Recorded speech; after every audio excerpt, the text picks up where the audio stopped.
Esta es nuestra octava capacitación online.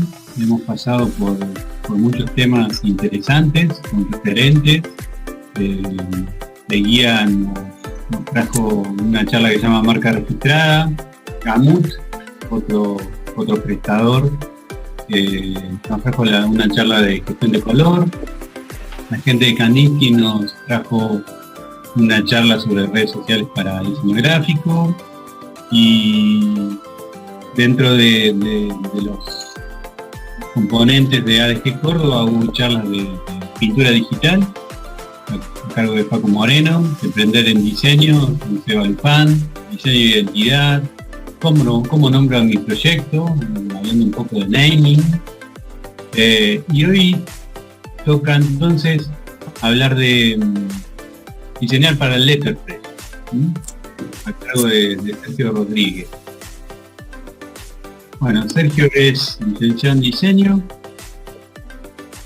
tiene un diplomado en diseño tipográfico por la Universidad Blas Pascal, una especialización en diseño tipográfico de la UBA, es docente de la Universidad Blas Pascal y actualmente de la Universidad Provincial de Córdoba, en la carrera de diseño, en la carrera de encuadernación también, en la licenciatura en diseño, y dirige Tinta Negra Letterpress, desde donde está transmitiendo, ¿sí? Les va a mostrar parte de su trabajo ahí en el taller. Bueno, y obviamente y actualmente es el presidente de la asociación, así que le damos la bienvenida a Sergio. Bueno, gracias, Gustavo. Bueno, ya arrancamos. Ya la introducción más que bien la ha dado Gustavo. Bueno, no les voy a contar todo el pormenor de cómo yo llego a la impresión, pero esencialmente yo soy más un bicho de lo digital, ¿sí? Que hago mucha web desde el año 2000. Había gente que todavía no había nacido en ese año. Si bien no soy tan grande, pero desde el año 2000 que estoy haciendo páginas web y diseño de identidad y gráfica en general. Pero desde aproximadamente 2006, después del diplomado del 2005, mi acercamiento hacia la tipografía, hacia la letra, fue cada vez más importante, ¿no? Entonces después llegó la especialización en la UBA en el 2013-2014. Pero ya a partir del 2008, ¿sí? Con un grupo que se llamó Carácter Tipográfico, compramos unas tipografías de madera y compramos unas Minervas y queríamos adentrarnos un poco en la idea de imprimir con tipografía, ¿no? Algo que recién estaba en Argentina comenzando nuevamente a aparecer, ¿sí? Porque es un sistema que ya casi había desaparecido. Entonces, a partir realmente del 2013 empiezo a imprimir, ¿sí? Luego de haber hecho un taller de producción de fotopolímeros con Yulika David, una grabadora e impresora de letterpress colombiana que estuvo en Córdoba, y ahí es como que el bichito de la impresión dijo, bueno, se despertó, y dije, bueno, tengo que tener mis propias máquinas. Ya con Carácter habíamos comprado una Chandler Price de 1926, pero a partir de finales del 2014, principio del 2015, dije, quiero tener mi propia imprenta y quiero experimentar con esto a ver de qué va de esto de la impresión. Así que bueno, esa es, en resumidas cuentas, mi llegada a la impresión tipográfica, ¿no? Algo que en la Argentina hoy por hoy somos muy poquitos. No debemos ser más de 15 empresas chiquitas o estudios o mini estudios, y no seremos más de 25 o 30 personas que lo hacemos con fotopolímeros. Ya vamos a ver, si bien todavía quedan impresores de la vieja guardia que también siguen imprimiendo con Minervas, todavía siguen imprimiendo con tipos móviles. La nueva guardia, podríamos decir, apareció con los fotopolímeros. Entonces, bueno, les voy a compartir, díganme si están viendo un segundito mi pantalla y vamos ahí a arrancar un poquito. Vamos a hacer rápidamente, quiero hacer lo más rápido posible y no detenerme tanto en las cuestiones históricas, pero necesitamos, díganme si están viendo. Se ve tu pantalla, pero no la presentación todavía. Ok, perfecto. Ahora se ve la presentación. Ahora sí. Vamos a ver un poquito de cómo llega la impresión tipográfica hasta hoy, ¿sí? Todo comienza con este muchacho llamado Johannes Gutenberg, ¿sí? En 1450. Se sabe que los tipos móviles no fueron inventados por él, sino por un chino llamado Bi Zheng en el 1040, es decir, 400 años antes.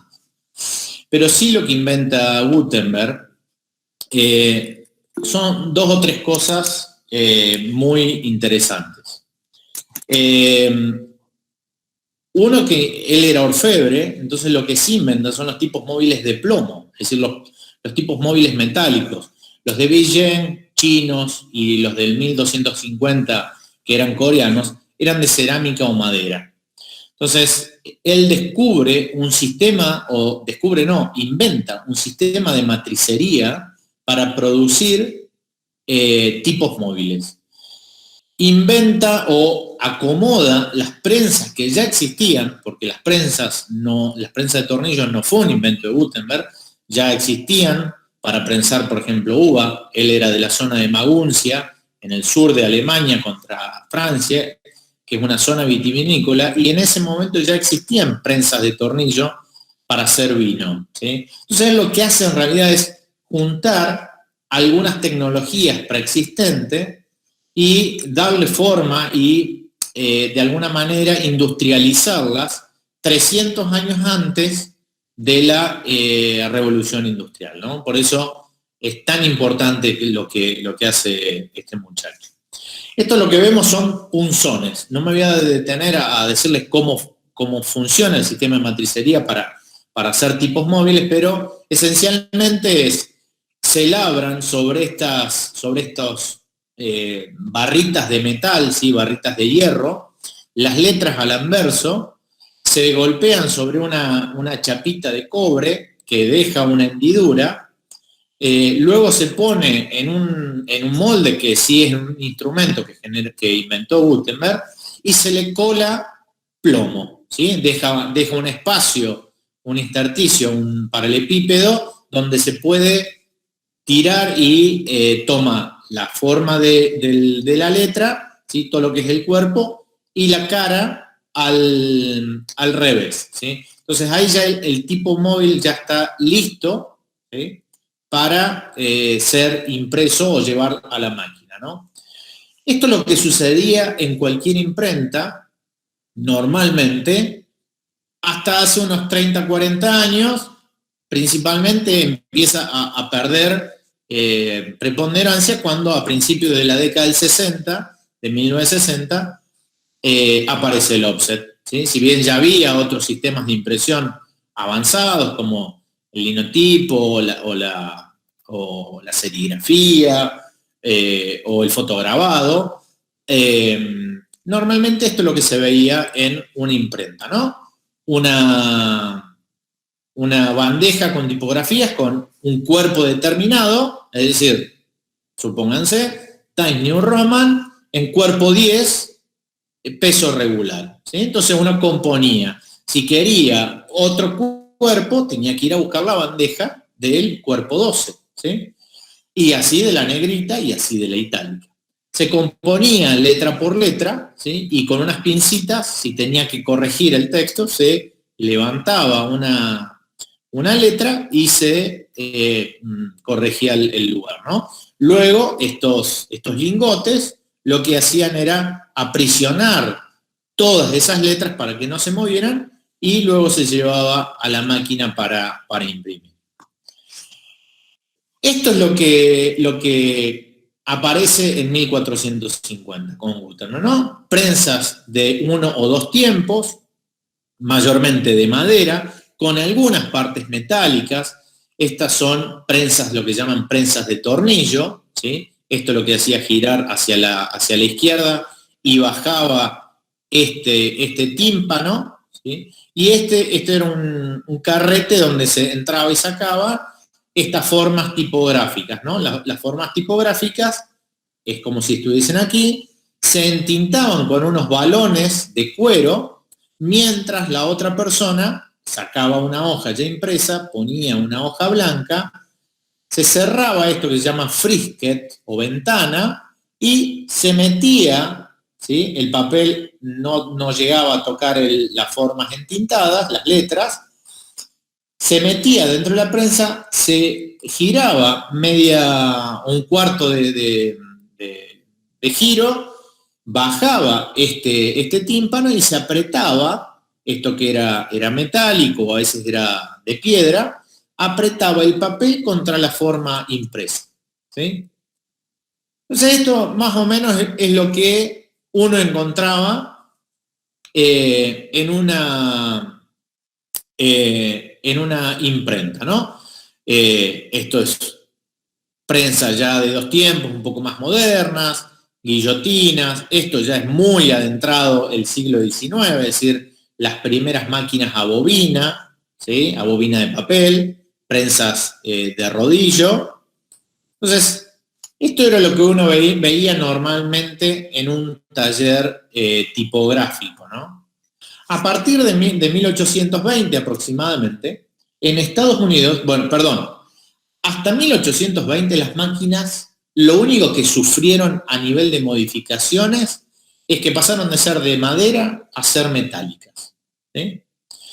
Pero a partir de 1820 en Estados Unidos aparecen un par de personajes que dicen hay que mejorar la velocidad de entintado, hay que mejorar la velocidad de impresión, es decir, tratar de imprimir más en el mismo tiempo.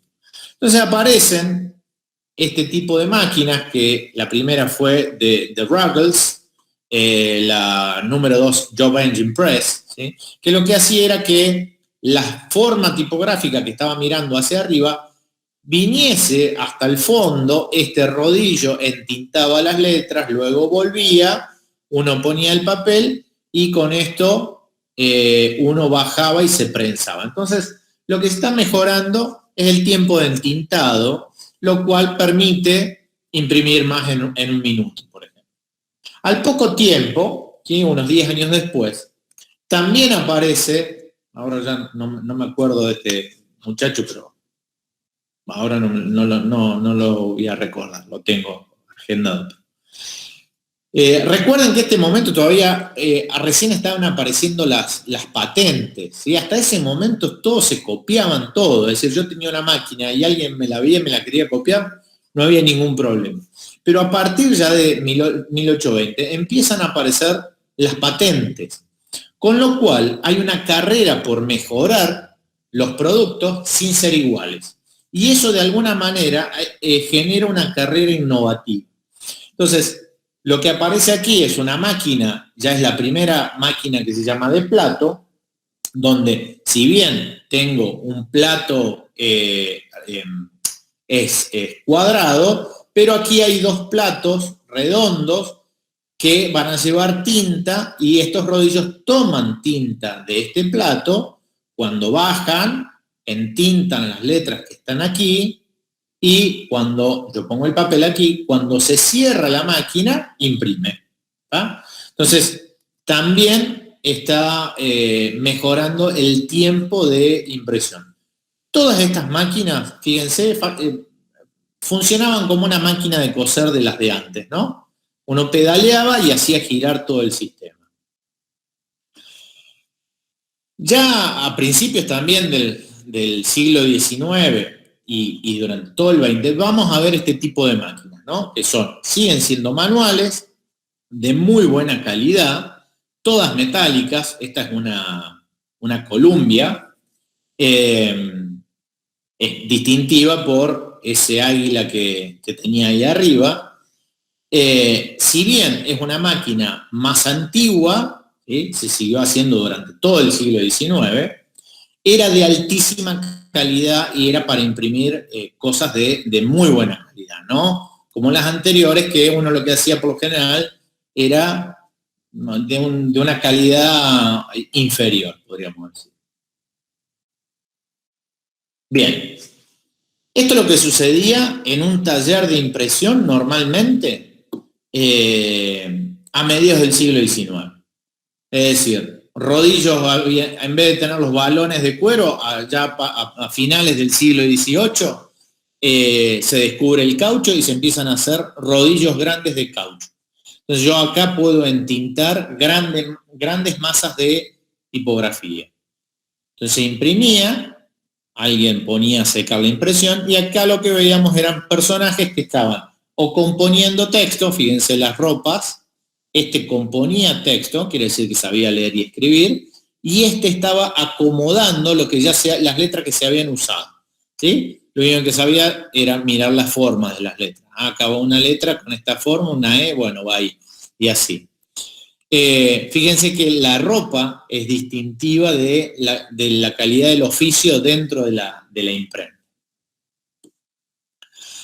A finales del siglo XIX, en 1886, aparece esta máquina, ¿sí? Esta máquina es quizás la máquina mecánica, ¿sí? Porque es toda mecánica, más increíble y más compleja que ha diseñado el hombre.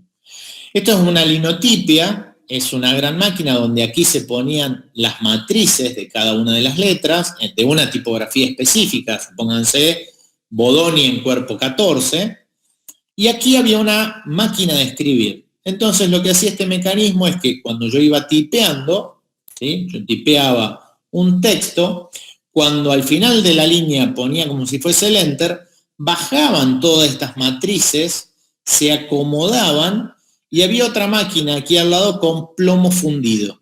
Caía por un carrete, ¿sí? por una endija, y llenaba y hacía una línea completa de texto. ¿Sí? Una línea completa de texto.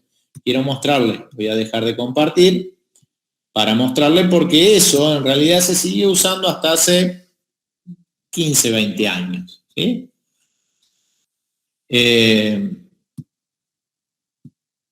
Si me ven, ¿sí? Esto es una línea de linotipo. ¿Sí? Entonces, fíjense lo que se iban sumando letras, ¿sí? Y se hacía una línea completa de plomo.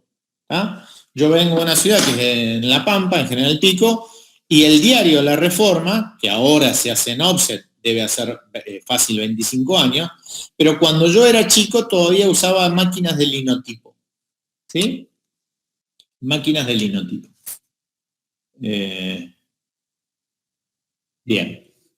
Vamos a volver a la presentación. Eso fue un avance extraordinario porque no solamente permitía que pudiese componer texto mucho más rápido, sino al final del día, cuando yo ya había impreso el diario, por ejemplo, me permitía fundir nuevamente los tipos móviles. ¿Sí? Esa línea iba de vuelta a la máquina y se fundía y el plomo se reutilizaba. Entonces, así es como se imprimía un diario, por ejemplo.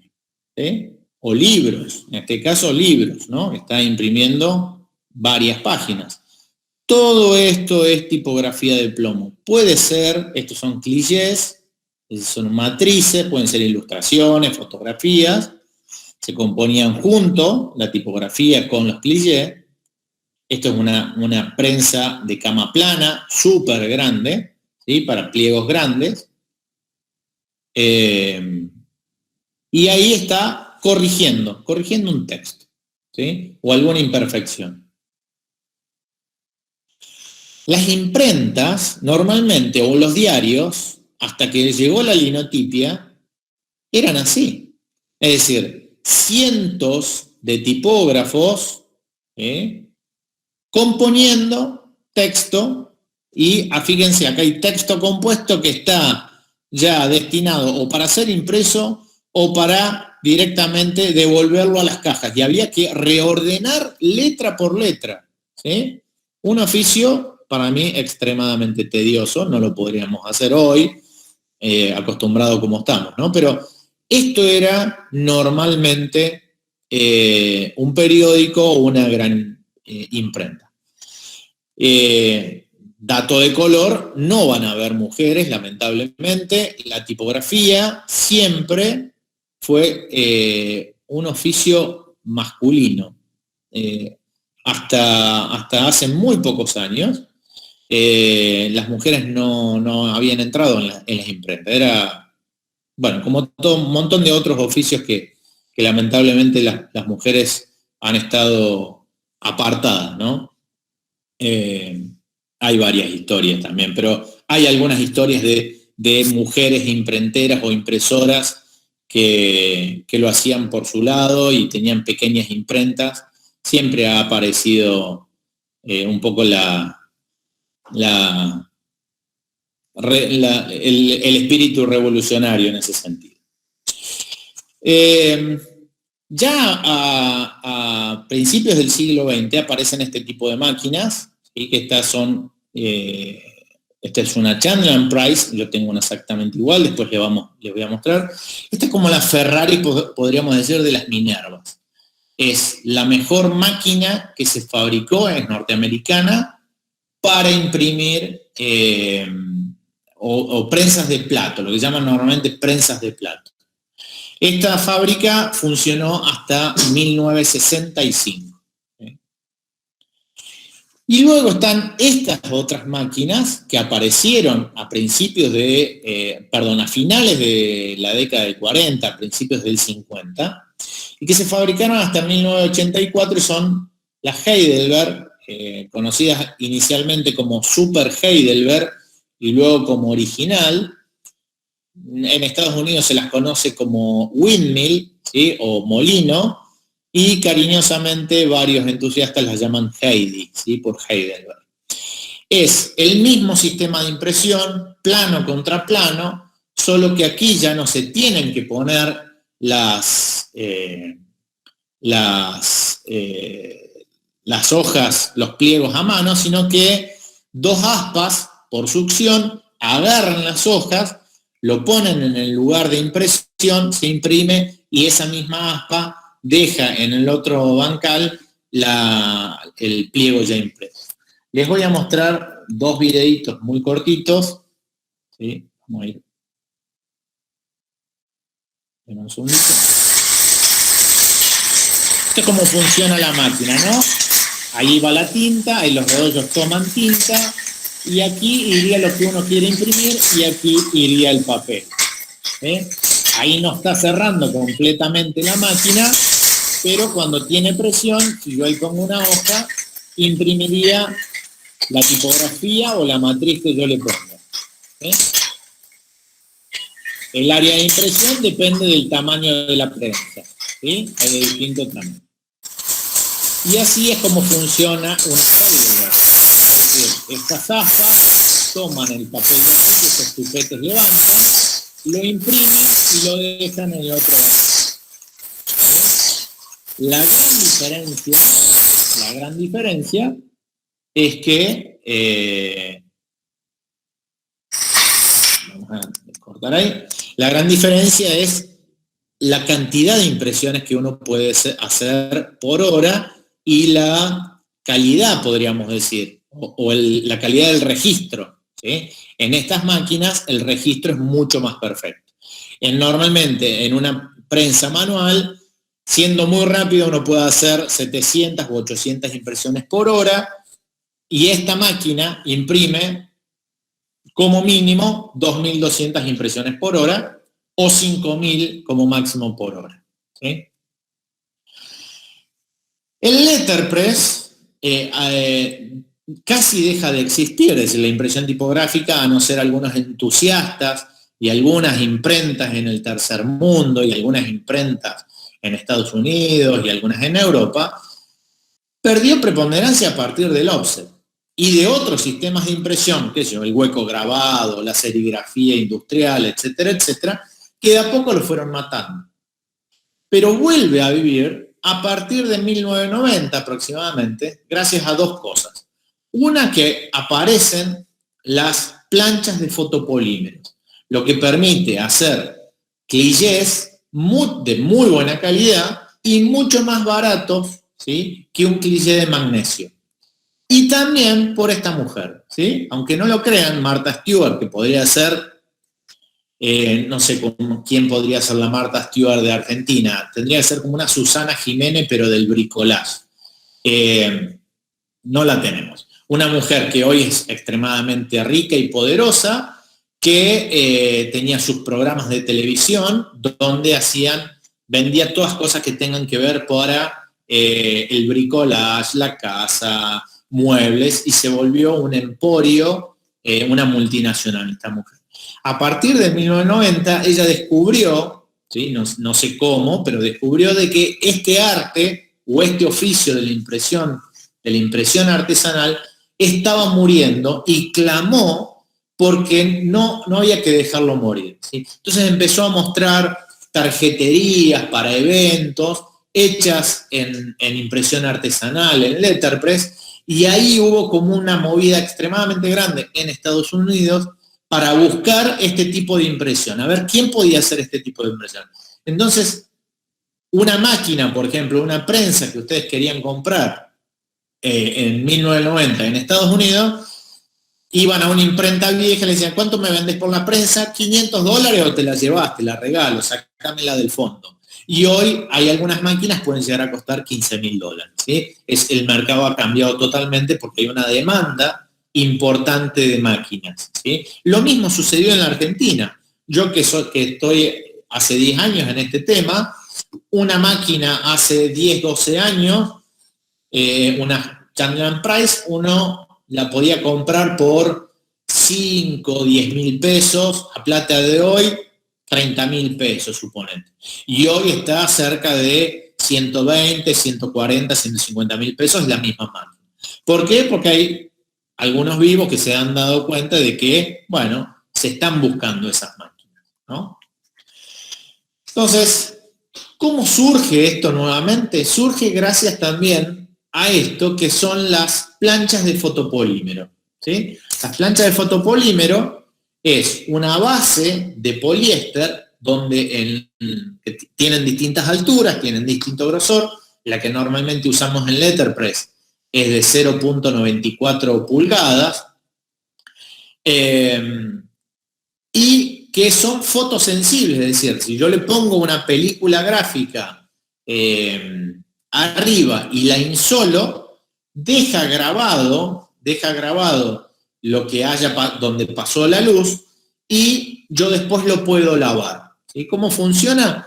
No funciona con ácidos, no funciona con solventes, y eso es lo bueno de este tipo de fotopolímeros, lo que permite que podamos tener unas matrices o clichés de muy buena calidad, ¿sí?, de muy buena calidad, hasta 160 líneas de lineatura de trama, muy buena dureza y que las podemos reutilizar bastante, ¿sí? Entonces, ¿se me pasó una? Bueno, puede que me haya quedado después. A ver acá. No.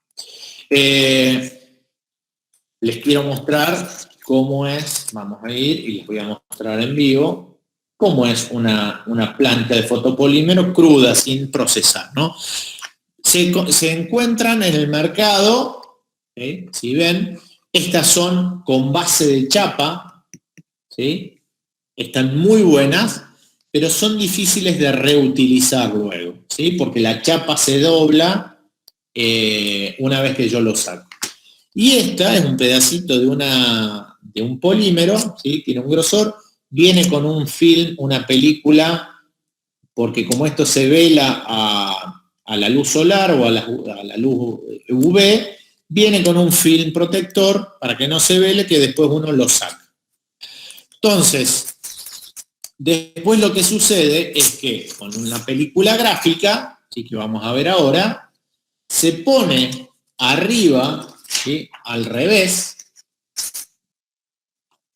se pone al revés sobre la plancha sin procesar, se mete en una máquina, ahora lo vamos a ver, se insola y luego se lava. ¿Sí? Entonces, y se lava con agua, eso es lo bueno, ¿no? No necesito ningún tipo de químico y con el tiempo hasta produce un olor, el procesado del polímero, con el tiempo les parece hasta rico.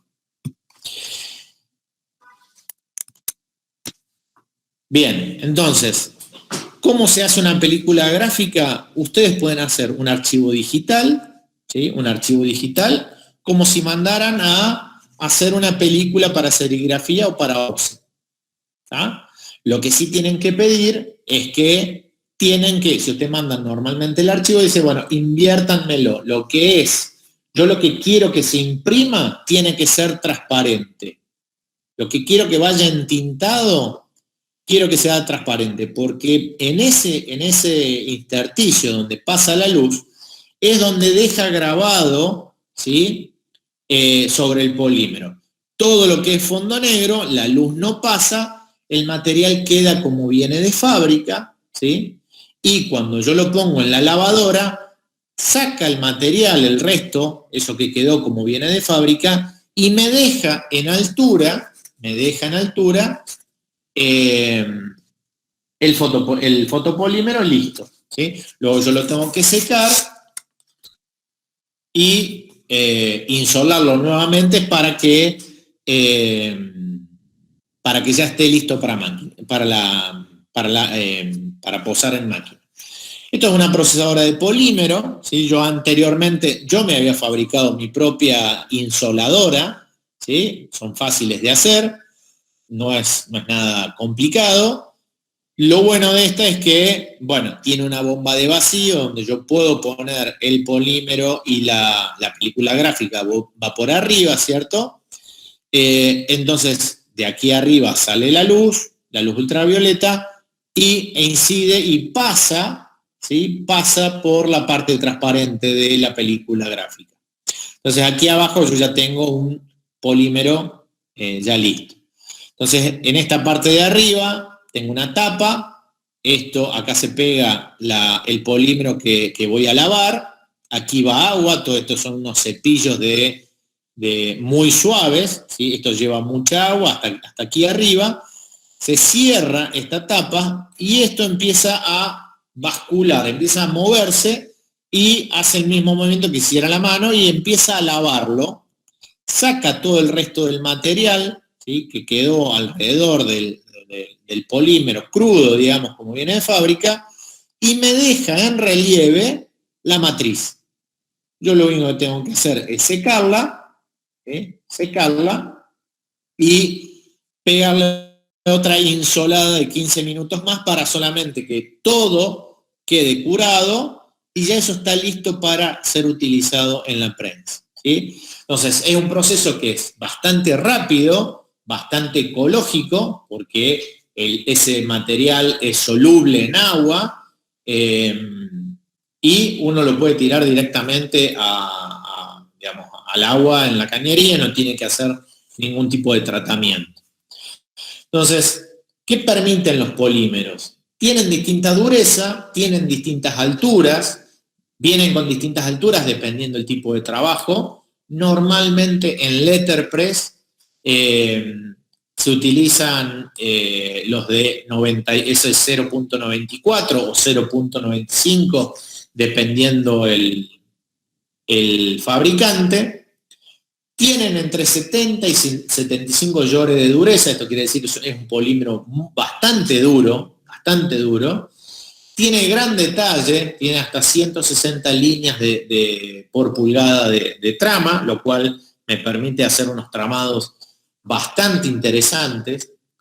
Puedo hacer con los de base de poliéster hasta 100.000 copias y es entre 5 y 6 veces, a veces más económicos que un cliché de magnesio. Es un cliché duro metálico, ¿sí?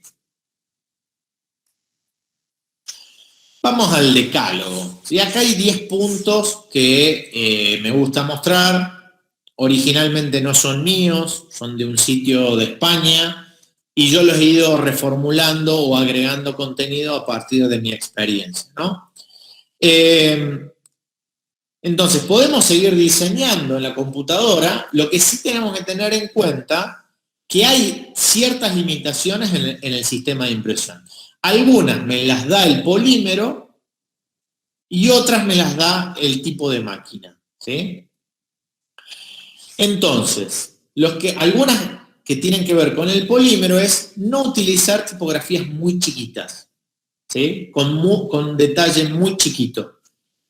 ¿Por qué? Porque si bien en la película gráfica pueden salir, muchas veces en la matriz, es decir, en el polímero, o no se filman o son tan finitos que cuando uno lo está lavando, ¿sí?, desaparecen. Porque ustedes entiendan que esto es una placa que voy a filmar algo y le voy a sacar todo el material que está alrededor. Si yo tengo una letra grande, ¿sí?, imaginen que esto es como si fuese una montaña y en la cúspide es una meseta. La meseta es la parte que se va a entintar y se va a imprimir. Y la ladera de esa montaña son justamente, es el material que va a solventar que tenga una altura. Si lo que yo estoy filmando es muy finito, la ladera de esa montaña va a ser tan finita que cuando yo esté lavando el material en la placa, se vaya todo el diseño, ¿sí? Entonces, hay que tener en cuenta que letras muy chiquitas o con muchos detalles muy chiquitas, posiblemente o muy probablemente esos detalles se vayan. Es decir, tipografías bodonianas o de las de corte románticas, ¿sí?, como Didot, Bodoni, etcétera, que tienen serif filiformes muy finitos, en menos de 10 puntos, lo más probable es que esos trazos, esos serif, se los coman y les quede una tipografía sans. Es decir, estas partes van a desaparecer. Por eso, muchas veces, si quieren utilizar tipografías en cuerpos chiquitos en Letterpress, yo les recomiendo una sans. Además que me dicen, bueno, pero ¿en qué cuerpo? Y lo que pasa es que depende. Esto es Helvética en cuerpo 8 y esto es Bodoni en cuerpo 8. Ustedes saben que 8 no es una medida estándar para las tipografías. Es la altura que decidió el diseñador, ¿sí? Entonces, 8 puntos de Helvética son como 12 o 11 de Bodoni. Entonces, yo le diría que si son palo seco, arranquen yo he impreso hasta tipografía de 6 puntos, pero es muy difícil, tiene que estar lavado muy bien, despacito, no con la máquina, sino lavado con la mano. Arranquen tranquilamente en 7,5, 8 para arriba, si es una tipografía sana. Si es una tipografía con serif, tanto una Garalda, que son una Garamond, una Jenson, las bodonianas, todo este tipo que tienen serif, yo le diría 10 puntos para arriba, ¿sí? Porque lo más probable es que esos serif, esos detalles, se vayan en el lavado, ¿sí? Entonces, acá hay cosas con cuerpos chiquititos, pero fíjense que tienen un trazo bastante filiforme. Estas son más de corte, podríamos decir, tipografías al estilo maquinismo italiano de la década del 60, como Olivetti, ese tipo de tipografía, donde es una tipografía sans, ¿sí? Y aquí lo mismo. Y aquí lo mismo porque el trazo es regular y no tiene finos y gruesos, sino es un trazo como si estuviese hecho con una virome o algún instrumento, puede ser una pluma, pero donde el grosor del trazo siempre es igual, ¿sí? Entonces eso también permite que el polímero salga bien. Tiene que ver con lo anterior, o esto en realidad es casi para lo anterior también, que es no utilizar filetes extra finos. Es decir, cualquier línea, pleca o filete que sea menos de 0,25 puntos en Illustrator o en Corel o en la aplicación que usen, lo más probable es que no salga, Entonces, una técnica que yo tengo para cuando me mandan un trabajo es hacer una línea de grosor de 0.25 de color negro, ¿sí? Y llevármelo y ponerlo al lado de todas las cosas que yo vea que sean muy finitas. Y ahí puedo ver, decir, no, esto es más fino que esto 0.25, no va a salir. O corre riesgo de que salga. ¿Sí? Si es al revés, si el material, en vez de ser una línea que va a ser impresa, es tengo un fondo pleno o tengo un pleno y la letra va a estar en negativo, es decir, no va a estar impresa, esa línea puede ser un poquito más fina, pero no mucho más. ¿Sí? Porque ustedes imaginen que en vez de tener una línea que va a ser impresa, que yo tengo una ladera y al final arriba tengo la parte que se entinta, acá es al revés. Yo tengo mucho material que se va a entintar y lo que no se va a imprimir, negativo, es como si fuese una hendidura, una grieta en el material. Entonces, yo puedo generar líneas un poquito más finas en cavar ese material que si yo tuviese que hacer algo impreso que está solamente, que se mantiene por una ladera muy finita. Entonces, cuando es en negativo, podría llegar a ser un pelín más fino, ¿sí? Pero no mucho más de eso. Hay que tener en cuenta que cada color es una tinta y cada color extra encarece el presupuesto. Es decir, a diferencia del offset o del hueco grabado, en letterpress y en serigrafía sucede exactamente lo mismo, nada más que las matrices, los yablones, en vez de ser positivos son negativos, pero esencialmente sucede lo mismo. Las tintas en letterpress son planas, es decir, ustedes en offset, si ustedes quieren generar un tono de verde, ¿sí? ¿Qué hacen?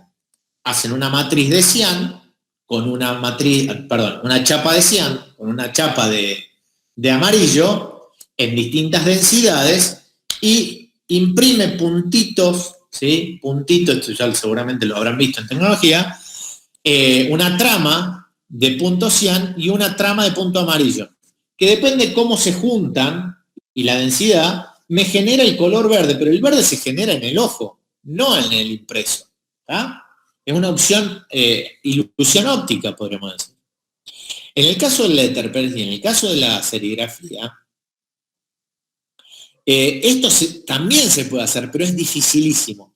Entonces, por lo general, lo que se hace es imprimir con tintas planas. Quieren un verde X, tienen que hacer una tinta de ese color verde. ¿Quieren un verde más oscuro? Hay que hacer una tinta verde más oscuro. Y para cada una de las tintas hay que hacer una matriz. ¿Sí? Entonces, cuantas más colores ustedes suman al trabajo, más matrices y más pasadas van a tener que pasar por la máquina. Y otra cosa, aunque ustedes impriman, supónganse, en el frente y en el dorso con tinta negra, hay que hacer una matriz para el frente y hay que hacer una matriz para el dorso.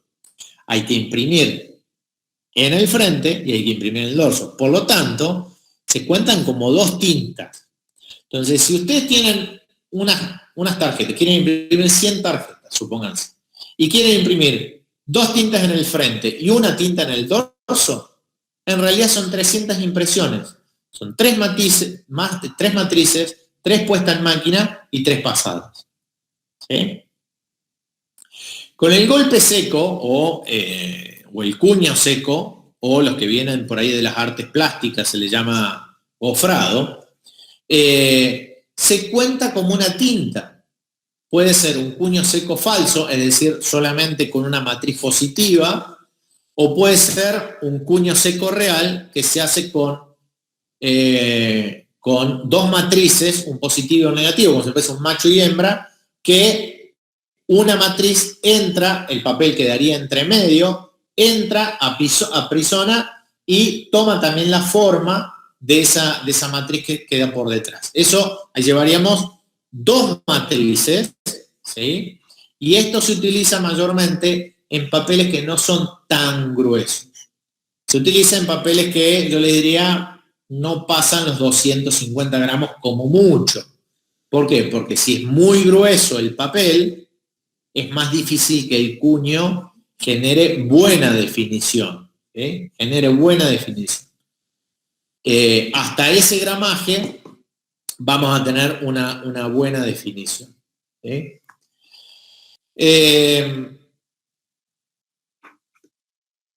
Bien, creo que venimos bien. Entonces, este es uno de los últimos trabajos que imprimí, unas tarjetas que imprimí primero en español y después en alemán, unos chicos que se casaban ahora, se casaron hace un mes y medio, primero se casaron en Santa Fe y después se casaban en Alemania, se iban a vivir a Alemania.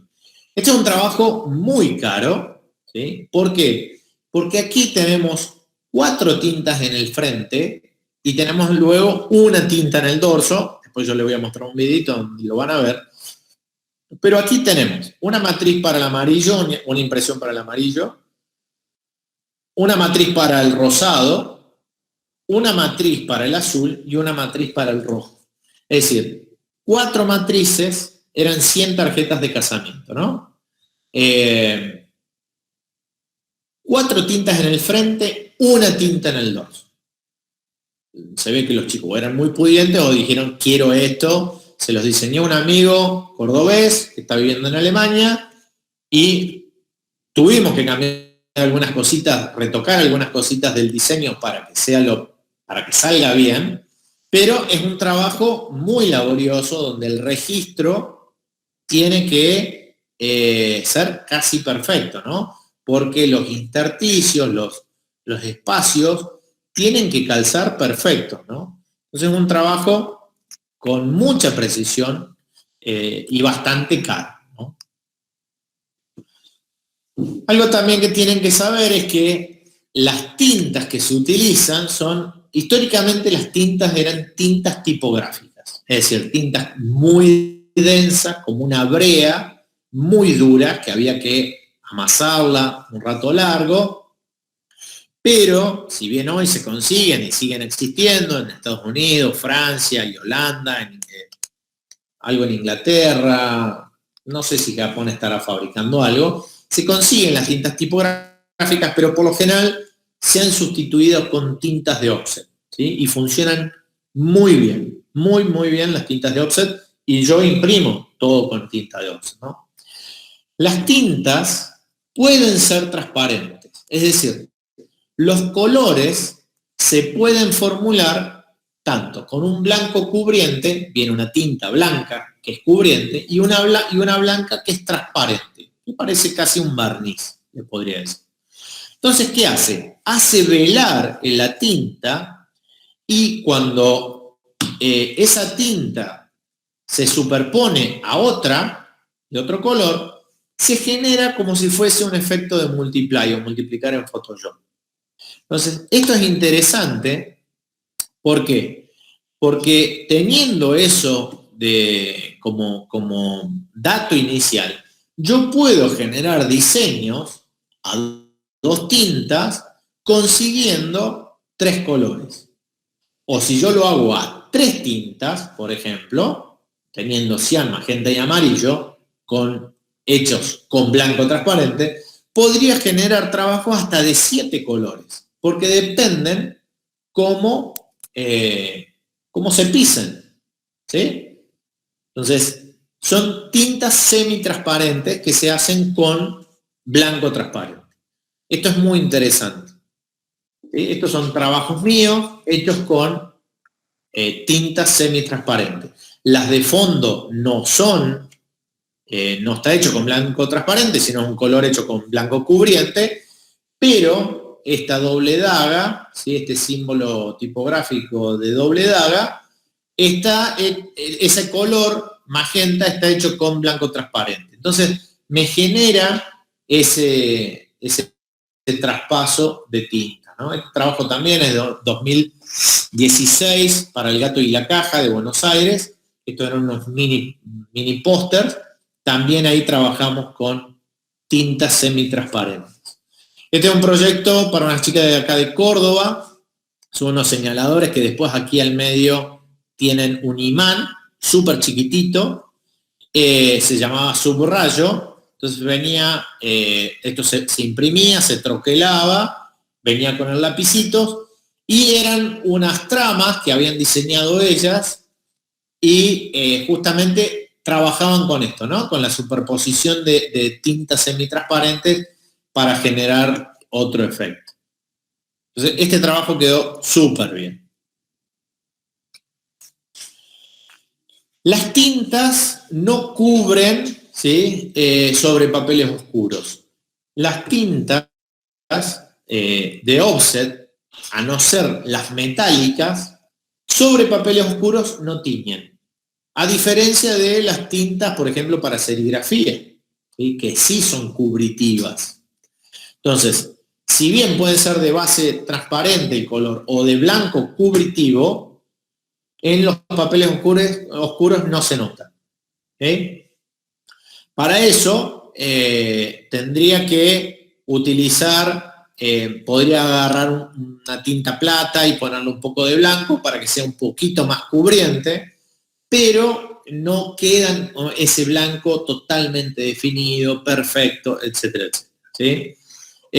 Si quieren brillo, mucho brillo en un papel oscuro, ahí hay que ir a ese otro sistema de impresión que es el hot stamping. Si bien las tintas metálicas brillan, pero no tanto, eso lo vamos a ver ahora, ¿no? Son otros trabajos, son trabajos del año pasado, que después se los puedo mostrar si quieren en video.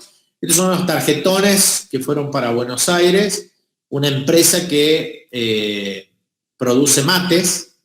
Entonces, tanto para el Día del Amigo, para el Feliz Día, era para regalar o cuando compraban un mate, o para el cumpleaños, ¿no? Esto es un papel, un burano de 500 gramos de Fabini, un papel italiano. Es bastante duro, eso sí, lo cual no permite dejarle mucho bajo relieve. Los papeles, cuanto más blandos y más algodón tengan, más van a poder recibir esa presión que yo le doy en la máquina y dejar la huella, esa mordida, ese mordiente, ¿sí? La de abajo son tarjetas, ¿no? Lo mismo. Canto dorado, que ya les voy a mostrar, eso también son detalles de acá. Y estas tarjetas lo que tenían, estos tarjetones, que todo el canto también era de color dorado. Entonces fíjense, esto es tinta dorada, aquí sí brilla bastante, se cargó mucho la máquina, pero miren lo que es el blanco transparente. Yo siempre se lo muestro a los clientes, ¿por qué? Porque el blanco, esto es blanco cubriente. El blanco deja como un velo, ¿sí? No es como un blanco tiza, no es un blanco perfecto, es como que deja como una trama y deja entrever un poquito el color de fondo de papel, ¿sí?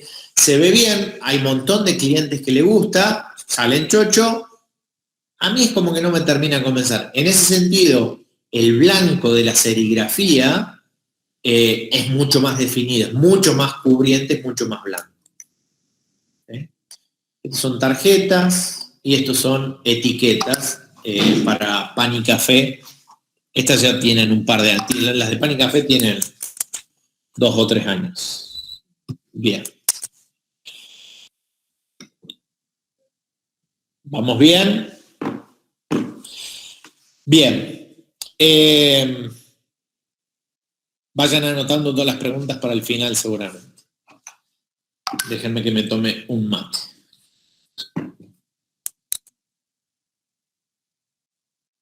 ¿Alguien está? Ahí está. Bueno.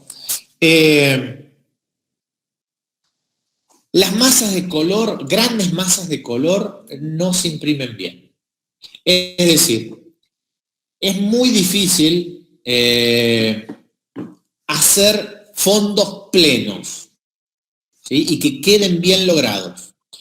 Las máquinas no se pensaron para eso hace 150 años, o hasta las Chandler, que son relativamente nuevas, tienen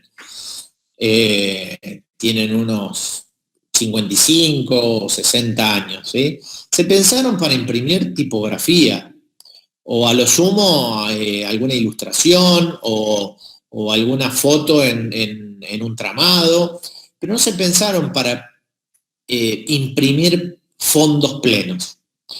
Entonces, no sé, uno tendría que entintar 2 o 3 veces el polímero, es decir, hacer 2 o 3 pasadas de los rodillos por el polímero y luego ponerle presión a la máquina para que imprima, y muchas veces igualmente no se imprime bien.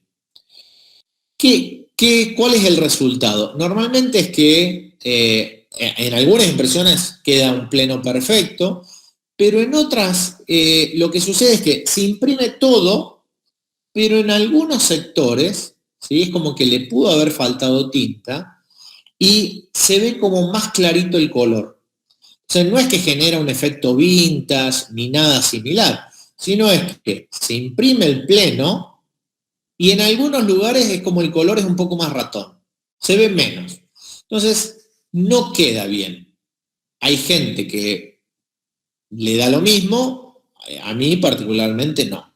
Entonces, ¿cómo se resuelve esto? Yo, esto puedo decir que lo he resuelto yo y tengo algunos colegas que me han copiado, aunque yo no soy un gran impresor, y es pegando 2 papeles, pegando un papel blanco, ¿sí?, que puede ser para el dorso, y un papel de color para el frente, y en ese frente puede ir impreso en negro, puede ser impreso con una laca, puede ser impreso con una tinta brillante, una tinta metálica, ¿sí? Entonces, esto es lo que yo hago, es juntar 2 papeles, por ejemplo, esto es un Rives Tradition de 400 gramos, un papel inglés de Arjowins, que no es tan caro para ser un papel importado, que está montado, se monta, se pega el pliego completo con un papel de color. En este caso es un cirio de color negro de 220 gramos, ¿sí? Pero pueden ser papeles de distintos colores. Entonces, lo que sucede es que del lado blanco puedo imprimir la información en la tinta que yo quiera, y en el frente puedo imprimir, si el papel es más claro, puedo tener cualquier tipo de tinta, y si el papel es negro, bueno, puedo hacer plateado, dorado, cobre, o en este caso las tarjetas de Cholker, que es un arquitecto, es una tinta negra sobre el papel negro que depende cómo le da la luz, brilla más o brilla menos. Y es un detalle como esto que está como un poco velado, un poco oculto, y que tengo que mover la tarjeta para ver la información. De esas así he hecho muchísimas.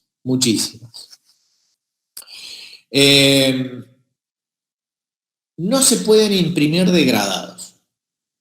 Esto es falso y real a la vez, o verdad y mentira a la vez.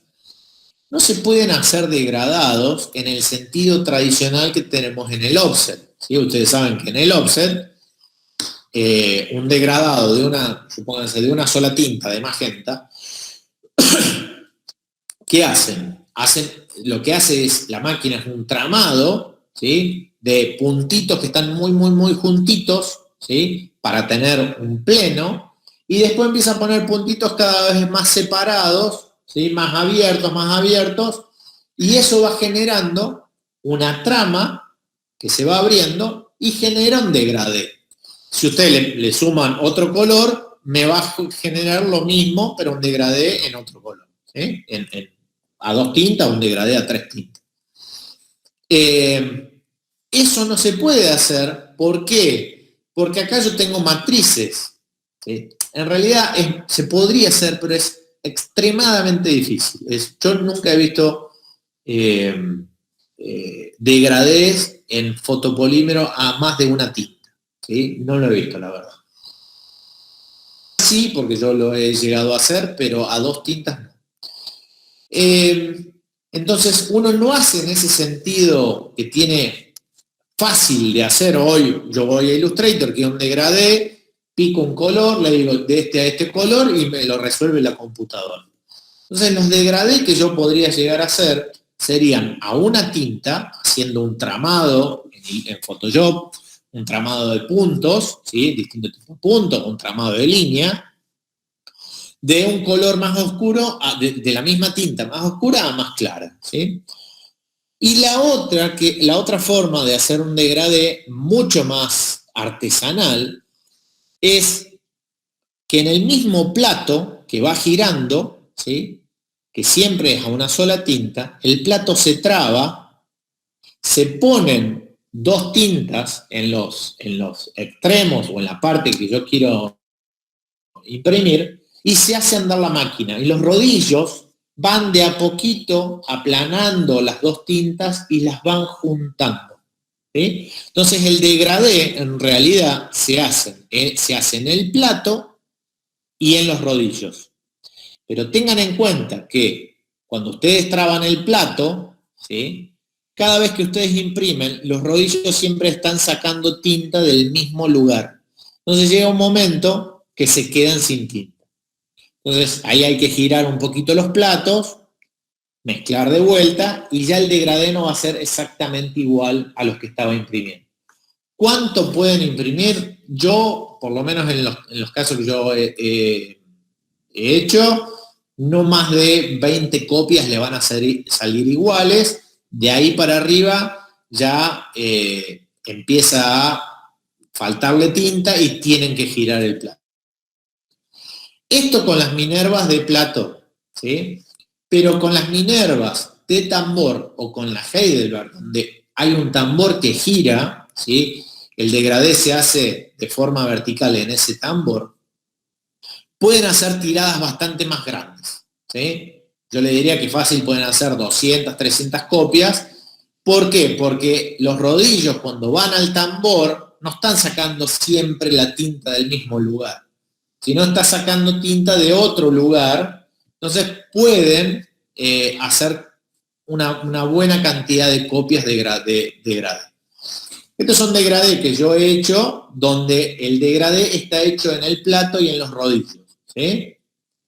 Fíjense, va de un rojo rubí hasta un naranja.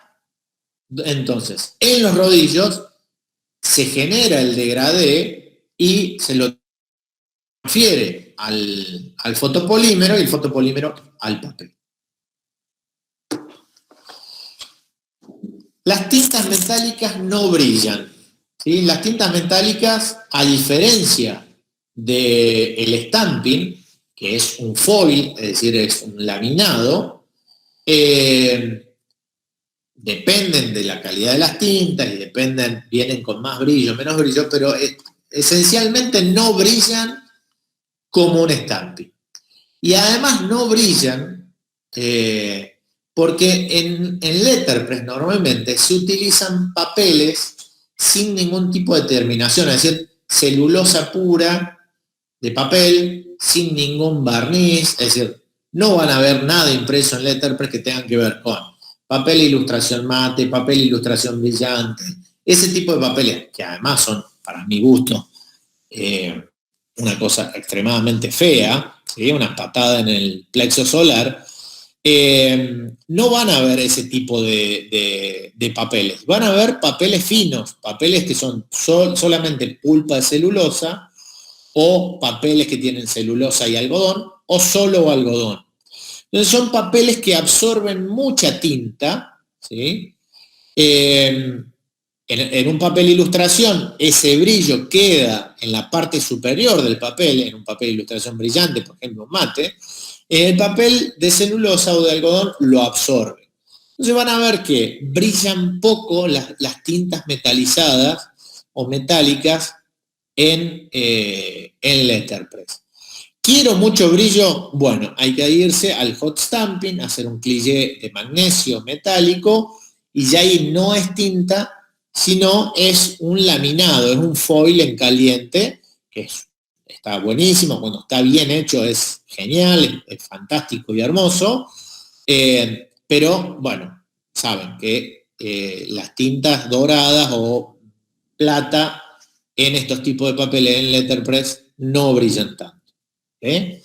Ahí ven, miren, esto es dorado, si bien es un dorado pálido, viene un dorado un poquitito más dorado. La tinta dorada esencialmente lo que trae es oro en polvo, es una base transparente, como si fuese un blanco transparente, que se le carga un polvillo de oro.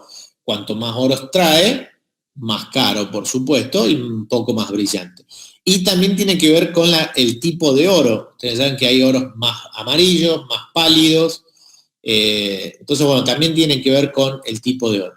El tipo de oro que yo tengo es un dorado pálido, se llama, y sobre papeles oscuros brilla un poco más, también tiene que ver cuánto carga en la máquina, pero sobre cartón, por ejemplo, cartón blanco, cartón gris, brilla bastante poco. Queda como un color marrón chocolate, con leche así, es muy bonito, pero tiene poco brillo, y eso hay que saber.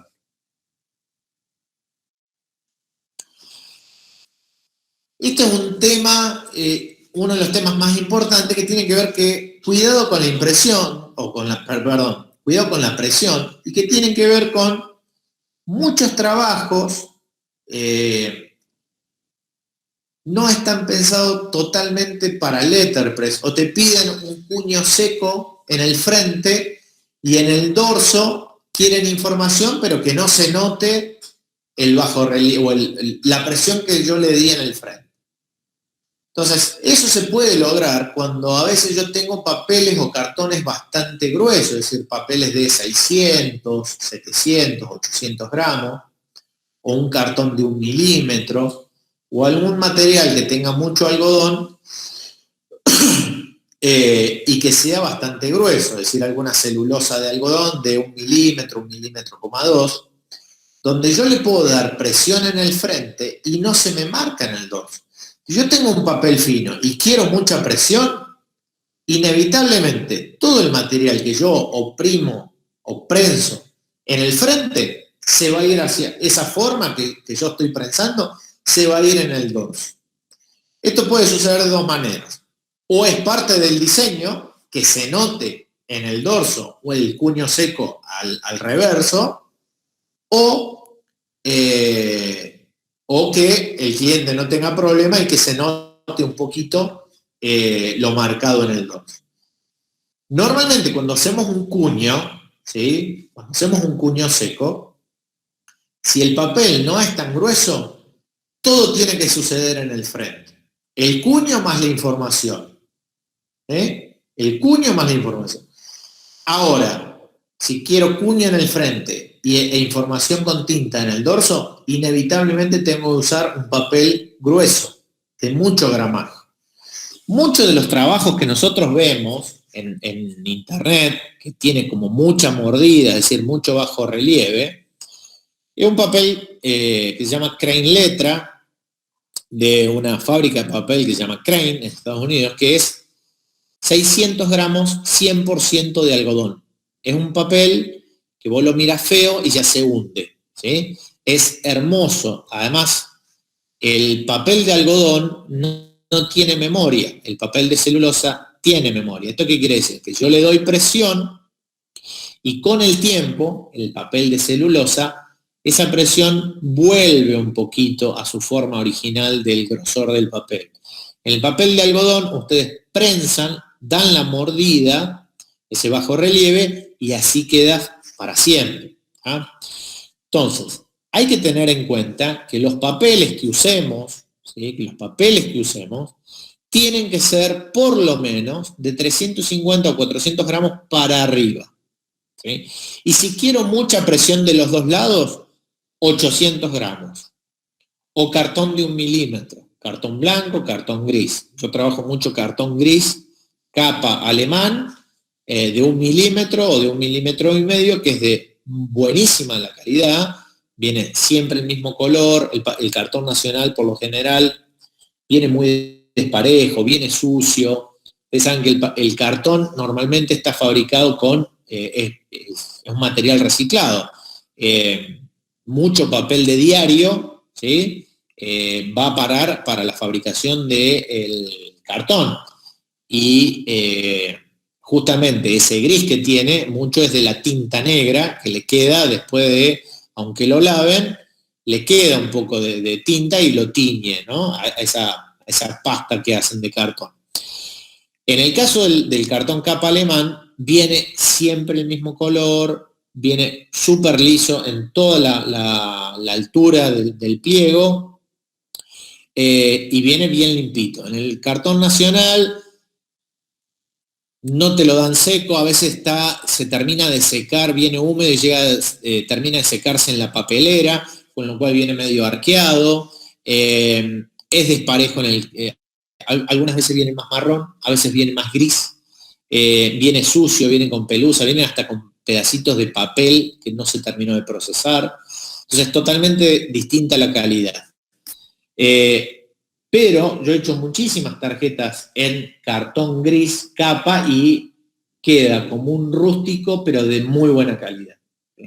Entonces, hay que tener cuidado con lo que se pide o con lo que se piensa para diseñar si yo quiero mucho bajo relieve o mucha presión.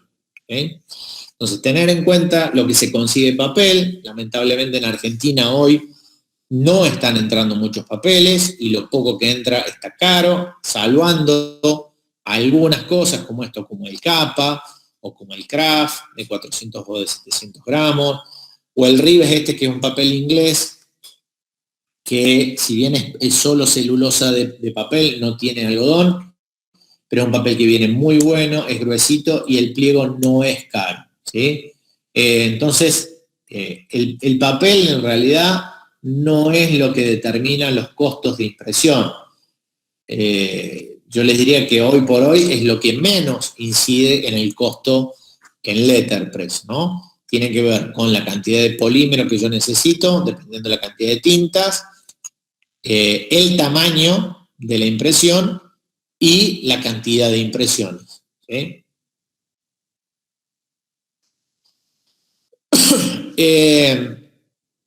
Y por último, tenemos los medios tonos o tramados, ¿sí? Que se pueden hacer y que está buenísimo porque es un recurso gráfico súper lindo, si está bien logrado, es muy rico gráficamente. Es decir, a nivel de estilo, a nivel de calidad gráfica, hacer producciones en letterpress con tramados de líneas. En este caso es un tramado, tiene 3 tramados, es una misma imagen de Photoshop.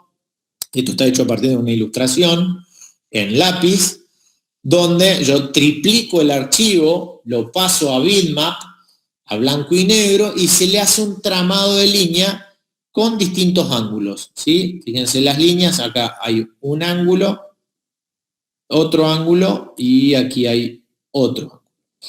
Es un tramado triple, ¿no? Este tramado también puede ser por línea, puede ser por punto, puede ser por puntos de diamante, por óvalos. Les recomiendo hacer unas pruebas en Photoshop. Si no, busquen cómo hacer, en YouTube van a encontrar cómo hacer tramados de punto en Photoshop. Entonces, genera una impresión muy, muy agradable. Esa es la ballenita impresa.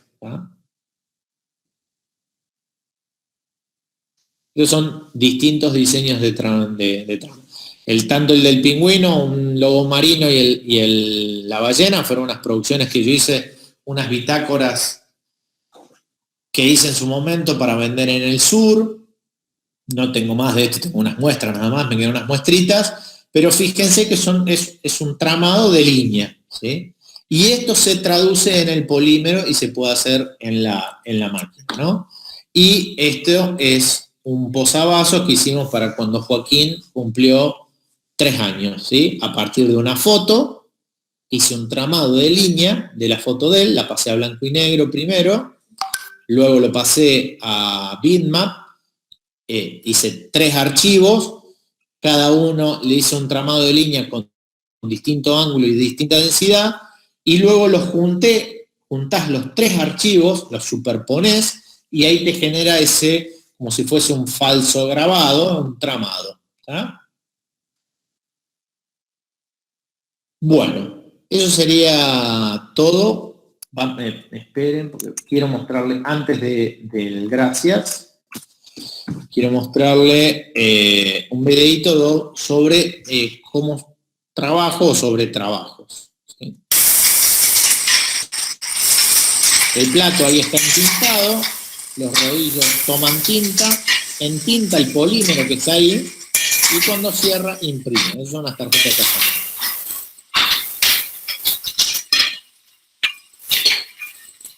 Ahí ya estoy imprimiendo la segunda tinta. Esto que ven arriba es un entintador, yo normalmente no lo uso porque lleva muy poca tinta. Eso se usaba normalmente cuando uno iba a imprimir en negro durante mucho tiempo.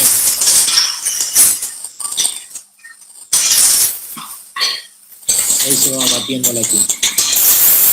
Este material es celulosa de algodón.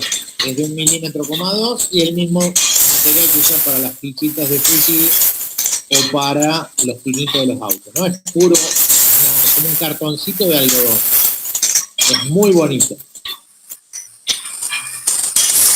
Estas son unas bitácoras que hice de una serie con Gianni Villa, un estudio de Buenos Aires de lettering muy conocido, para una producción de productos de ellos que yo comercializo. Estos también, ahí estoy imprimiendo la segunda tinta. Dorado, la primera tinta, y agua marina ahí en el segundo. Acá lo que vemos es un marcado de unos sobres con un cuño seco. Fíjense, es un cuño seco. Este es un cuño seco real, con una matriz, un positivo y un negativo. Perdón, lo voy a poner un poquito antes. Ahí cuando lo saque ven que hay un polímero ahí y hay otro allá. Un positivo y un negativo. Esto es un papel, un twill de 240. Esto es tinta fluo, es Pantone Fluo Magenta, para un estudio de publicidad de Neuquén, dupla, en magenta y en naranja fluo. Son tintas Pantone Fluo.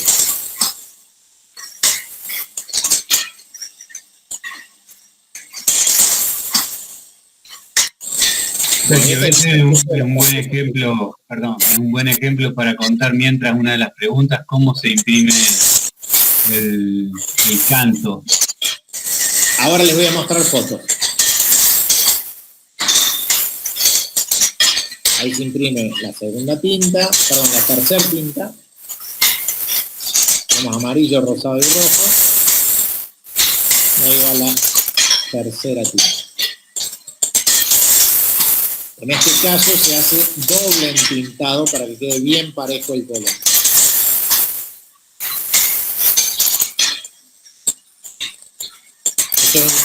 Ahí queda el trabajo final.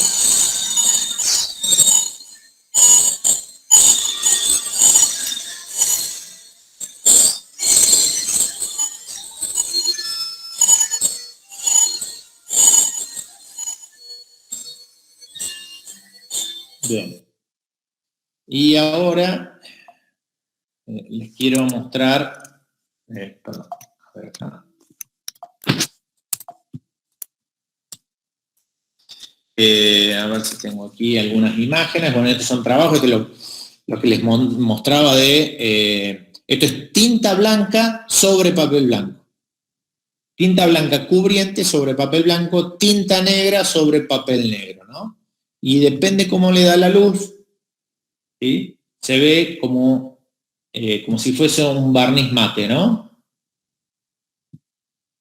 Bueno, estas son posavasos, imprimo bastante posavasos, mucho para bares, para empresas que hacen cerveza. Estos chicos son de Carlos Paz. Esto fue un proyecto de 6 posavasos con distintos diseños para una constructora, para un souvenir de un regalo empresarial de fin de año. Estaba muy bueno, decía construir, creer, soñar. Muy bueno, es un proyecto de un diseñador de acá de Córdoba, súper bien pensado, él lo pensó desde el inicio, ¿sí? Para Letterpress. Esto es tinta dorada. Fíjense que no dora tanto, ¿no? Queda muy bien, pero no dora tanto. Estos son otros posavasos también en dorado para un bar de Rosario. Yo trabajo por lo general para todo el país, mucho para Córdoba, pero mucho para Buenos Aires, mucho para Rosario. También son unas tarjetas para Villa María, de un estudio de abogado. Esto es tinta plata, ¿sí? Este es el dorso. Esto les quería mostrar porque estos datos, ¿sí?, que está hecha en Gill Sans, son extremadamente chiquitos. Esto rara vez sale tan bien, esos puntitos. Yo le diría que esto en Gill Sans debe ser un cuerpo 6. Es muy chiquito, muy chiquito. Es muy raro que quede bien. Esto es un doble Ribes de 800 gramos, bueno, para bastante conocido este restaurante aquí en Córdoba. Y eso es en tinta cobre. El cobre se hace con dorado más magenta. ¿Sí?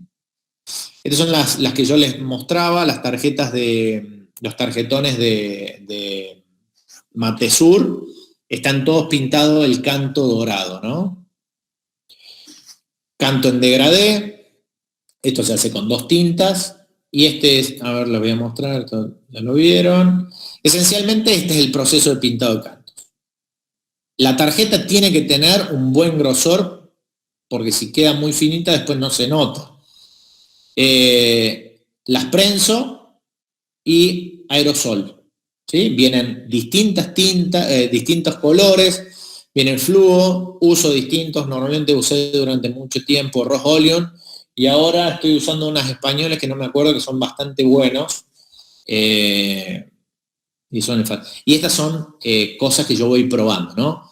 Estas son unas tarjetas para HBB, un estudio de diseño de acá de Córdoba, que era un cuño seco originalmente sobre papel blanco. Y entonces yo lo que hice fue después pintarlo con el aerosol para ver qué quedaba. Quedan buenísimas las tarjetas, pero serían extremadamente caros. Y después lo que vi es que la tinta se va corriendo, con lo cual habría que hacerle otra capa con aerosol, viene un blanco transparente que es sin brillo, digamos, que lo deja igual para que cubra ese primer aerosol, ¿no? Siempre, bueno, voy experimentando un poco a ver qué se puede lograr. Bueno, eso sería todo por ahora. Ahí me encuentran, si quieren abrir sus celulares y leer los QR de la web, del Facebook y del Instagram. Y no, por ahora no tengo TikTok. ¿Sí? Veremos en algún momento. Y ahora dejo de presentar y vamos a las preguntas. Vamos a las preguntas, hay algunas interesantes, las del canto está respondida. De paso pregunta Emilce la marca del aerosol. Un segundo.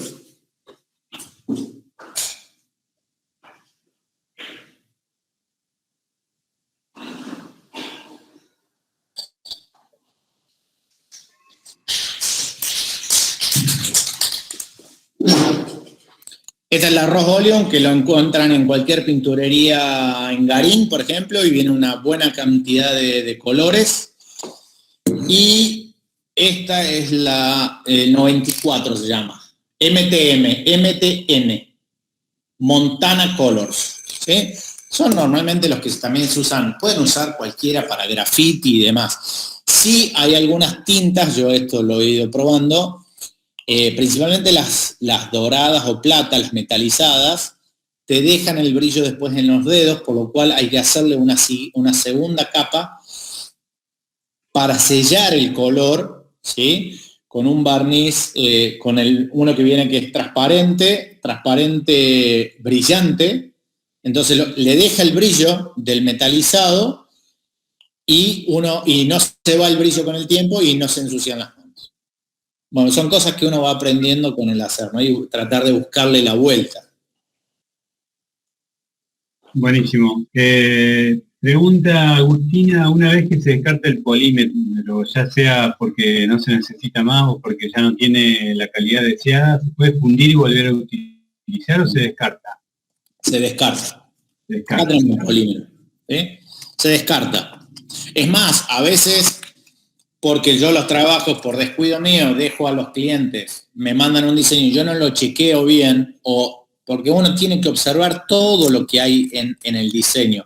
El otro día me pasó con un trabajo que yo lo vi, dije normal, y la arroba era muy finito el trazo. Renegué y lo tenía que entregar sí o sí. Ya no podía mandar a Fotomecánica a hacer una película, hacer yo retocar el archivo, mandar a Fotomecánica nuevamente para que me hicieran una nueva película. Entonces, bueno, lo tuve que lavar a mano suavemente, muy, muy, muy suave, y salió perfecto con un trazo extremadamente fino. Pero una vez que ya uno utiliza los polímeros, y si no va a reimprimir, yo, en mi caso, yo guardo todo y ahora justamente estoy en el proceso de, voy catalogando cada uno de los trabajos donde está el polímero con su película gráfica y una impresión, y yo lo guardo como un archivo. Lo guardo como un archivo porque me gusta y lo guardo como un archivo con fines, porque uno nunca sabe. Tarjetas de casamiento no se van a volver a repetir. Es decir, vino Ariel y Luciana y se casaron y no se van a casar nuevamente en la misma fecha. Ese polímero no te sirve más. Pero tarjetas personales sí, muchas veces reimprimo bastante. O a veces, por ejemplo, viene una empresa y te dice, mira, necesito para 4 personas. El frente es el mismo en todas. Y después entró otra persona más a trabajar y dice, che, necesitamos tarjetas para Jorge. El polímero del dorso lo tengo que hacer con la información de Jorge. Pero el frente, si era igual para las anteriores, lo reutilizo. ¿Sí? Entonces ahí el cliente se ahorra un poquito, pues está ahorrando un polímero, no la pasada en máquina, porque hay que ponerlo en máquina e imprimirlo, pero sí se está ahorrando unos pesos en el polímero, porque yo voy guardando todo eso. Bien, en cuanto a los polímeros, las películas se pueden imprimir en cualquier impresora común y se pueden imprimir en calco o solo pueden imprimirse en filmina. ¿Hay proveedores de Argentina que vendan fotopolímeros? Sí, mira, yo los fotopolímeros los compro directamente al importador. Primero, los dos que utilizo, ahora utilizo uno solo, pero los que utilicé antes eran marca Jet Japan, japoneses, y los que utilizo ahora son Toyobo, también son japoneses. Los compro directamente al importador a Buenos Aires. En el caso de los Toyobo, el importador de Buenos Aires, el único que lo trae a Argentina, son mejores que los Jet Japan. Hay que comprar caja cerrada y hoy es una inversión. Yo tengo que comprar dentro de pocos meses, me quedan 3 o 4 placas nada más, y yo creo que voy a tener que gastar para 20 planchas en tamaño A3 aproximadamente 50 lucas. Es un número. Pero con eso tengo para trabajar 3 años. Es una inversión que yo la invierto ahora y bueno, es trabajo que después. Con respecto a las filminas, cuando yo tenía mi propia procesadora, mi propia insoladora, al principio yo me hacía mis propios negativos. Compré película gráfica, Agfa, una que se llama Daylight, que vos la podés tener a la luz del día y no se vela, solamente se vela con luz negra, con luz UV. Entonces, ¿yo qué hacía?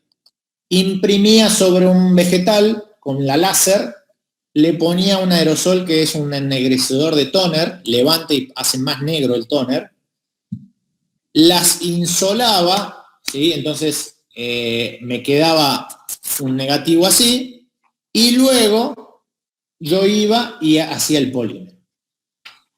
Desde hace unos 3 años, quizás un poquito más, dije no reniego más, porque en realidad vos tenías que hacer el vegetal o la filmina, después después insolarlo la película gráfica. Eso lo tenías que hacer como un negativo de foto.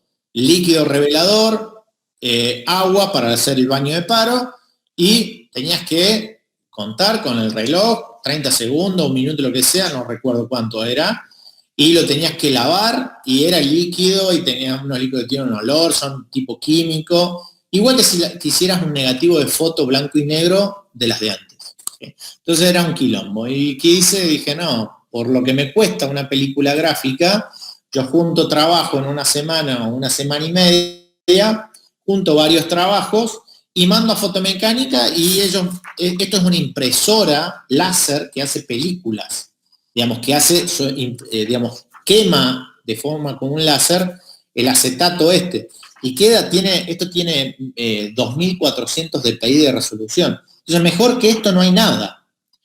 Entonces, menos trabajo, el costo-beneficio es mucho más alto, y tengo excelente calidad para hacer el polímero. Para hacer el polímero. Entonces, y casas que hagan películas acá, que yo uso cuatricromía, pero hay varias. Todavía quedan varias casas que hacen, cualquier casa que haga películas o chapas o fotocromos para industria gráfica, para offset o para serigrafía, se pueden hacer. El polímero a la hora de imprimir, cuando lo coloco en la rama, ¿qué base se puede utilizar para el polímero? Me quede a la misma altura, ya que no tiene la misma altura del tipo móvil. Bien. Si ustedes vieron en los videos, no en la rama, en la rama lo que se pone es una sobreplatina.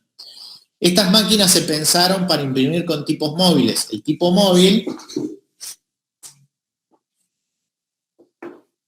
esto es uno grande de madera, ¿no? Uno grande de madera, un 8.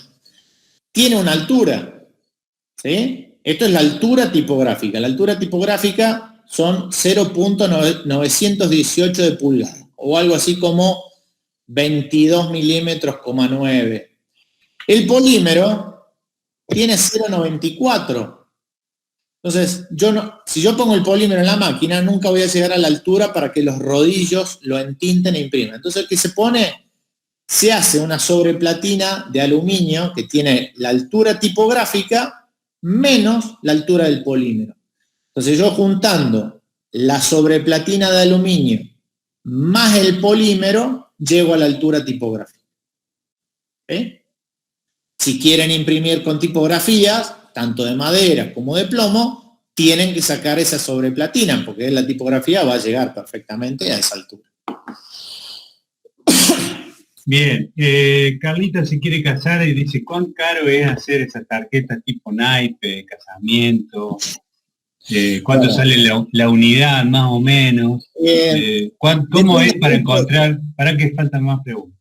¿Se imprime de una plancha varias tarjetas posadas, se cortan luego? Bueno, eso creo que no, queda claro que no.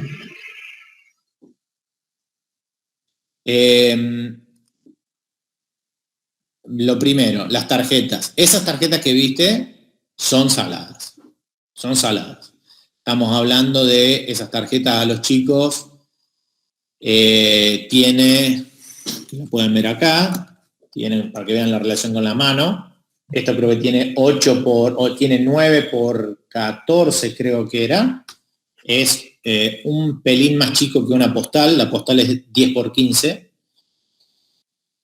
Las 100 tarjetas le costaron algo así como 19.000 pesos, es decir, 190 pesos cada tarjeta. Pero es un trabajo extremadamente laborioso porque lleva 4 tintas en el frente, es decir, 4 polímeros, más un polímero en el dorso. En realidad son 100 tarjetas, pero son 500 impresiones. Y el registro tiene que ser en ese tipo de trabajo extremadamente preciso. Y además tiene después las esquinas redondeadas y tiene un montado de 2 ribes de 400 gramos, es un papel bastante grueso, es decir, 800 gramos, como un cartoncito. Entonces, normalmente eso no sucede, porque yo te puedo mostrar, tengo tarjetas de casamiento a una tinta, donde todo está resuelto a una tinta, o en todo dorado, o en negro. Entonces, hay un montón de ejemplos donde el costo va a bajar totalmente. Si lleva o no lleva canto pintado, si lleva un troquelado especial o son rectangulares o cuadradas. Varía mucho. Si haces un tamaño postal o haces más grande, 15 por 15, por ejemplo, o 10 por 18, que es una tarjeta bien alargada, que normalmente se imprime para los casamientos, para la parte del menú, porque es como más alta y larga. Todo depende, pero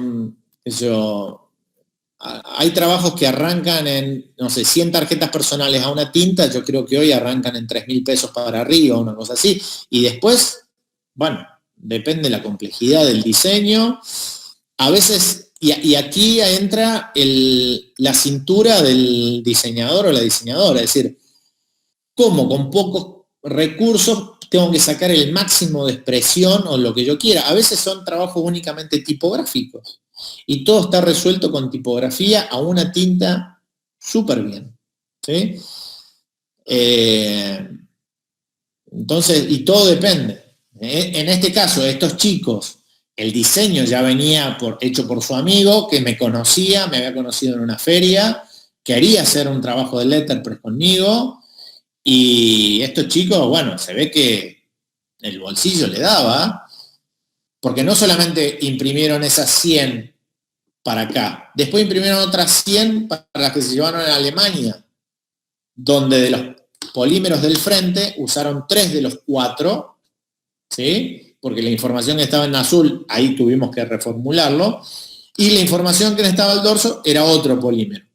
Entonces se gastaron otros 14.000 pesos, 15.000 pesos en otras 100 tarjetas, pero ahí ya había 3 polímeros que no los gastaron. Entonces, tenían un poquito menos de película gráfica, un poquito menos de polímero, pero igualmente había que casi hacer completo el trabajo. El trabajo de impresión hubo que hacerlo de vuelta, con el registro, con todo. Es decir, yo había guardado las tintas, había hecho tintas de más, llevaban colores especiales, pues si no, imprimiste y a la semana te dicen, ¿qué queremos más? Sí, pero los colores yo los hice y son colores plenos, que los tenés que formular. Entonces, para que te salgan iguales, tenés que hacer el color de vuelta. ¿Sí? Y capaz que está 1 hora para que el color esté igual. Bueno, se puede utilizar el polímero con diferentes tintas, al igual que en los otros sistemas de impresión. Creo que dijiste que se usaban tintas de offset también. Distintas, otras tintas, se utilizan tintas de offset o tintas tipográficas, o también se puede imprimir con barniz, por ejemplo.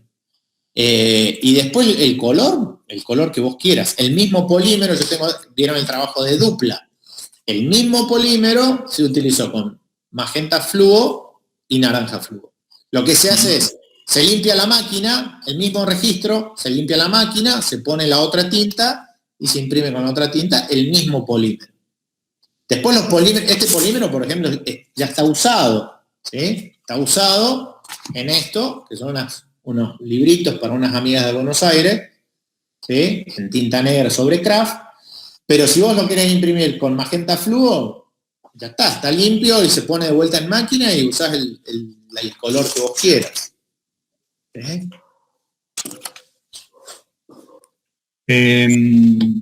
¿Esa sobre platina se consigue en Córdoba? No, la tenés que fabricar.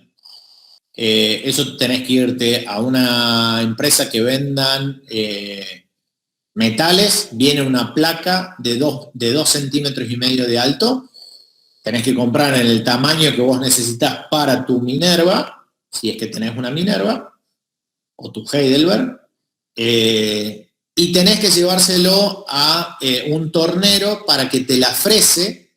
Fresado quiere decir que de los 2 lados se pule para llegar a esa altura tipográfica menos la altura del polímero, es decir, son 22 milímetros, 3 creo. Eso te lo puedo dar, esa información la puedo dar tranquilamente, pero tenés que llevárselo a un tornero que lo pone en una fresa. ¿Por qué? Porque la altura de esa sobreplatina tiene que ser perfecta toda, de los 2 lados. ¿Por qué? Porque si esa sobreplatina es un poquito más alta de un lado, cuando pasen los rodillos, el rodillo va a generar más presión en la parte más alta y te va a entintar más. Y cuando imprimas, esa parte del polímero va a estar distinta, entonces esta va a tener más presión sobre el papel que esta. Lo más probable es que este color te quede ratón y este muy apretado. Entonces esa sobreplatina y está rectificada con un tornero. Bien. Ella dice que tiene una Arab, marca Arab. Sí, muy buena. Sí. Bueno, para cerrar, Carla preguntaba si esos posavasos con la humedad se dañan fácilmente. Yo tengo varios acá, podría mostrar que me he robado varios de tinta negra, funcionan por muchas veces. Siempre me dicen esto, ¿no? Sí, pero la humedad los deteriora. El posavasos tiene que ser cartón porque tiene que chupar la humedad del vaso. Si usted pone un posavasos de acrílico, el agua que transpira el vaso termina en la mesa. Entonces, ¿qué sentido tiene el posavasos? Por eso el posavasos, lo otro es, che, pero están impresos en Letterpress. Bueno, si querés los podés guardar con un objeto de diseño o los podés usar todas las veces que quieras hasta que se destruyan.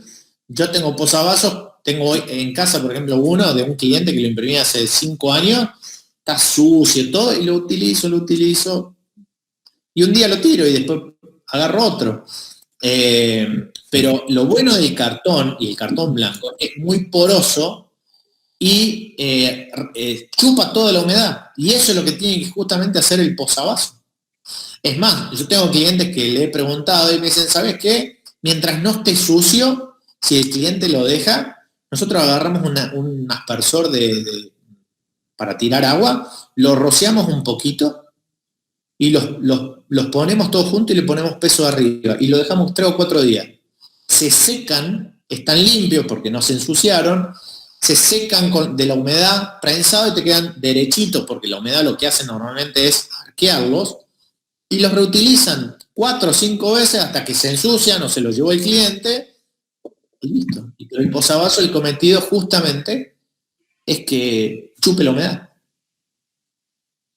Pero tranquilamente podés, si el cliente lo deja, lo puede usar 3, 4, 5 veces tranquilamente, mientras no esté sucio.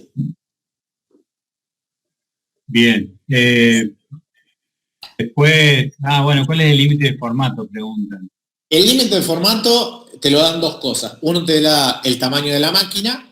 En el caso de mi máquina, la Hedler es oficio americano, es más chico, pero la Chandler es doble oficio americano, eso es 42 por 53, no llega a ser eso, pero será 38, 40 por 48. Y después la otra ese es el tamaño donde vos podés poner algo para imprimir. Pero después está el tamaño del polímero y lo que querés gastar del polímero. Porque a veces podés tener una impresión muy grande, pero solamente imprimís un icono o un logo en una esquina. El polímero es muy chiquitito. El área que se imprime es muy chica. ¿Sí? Entonces el formato a veces es un poco engañoso.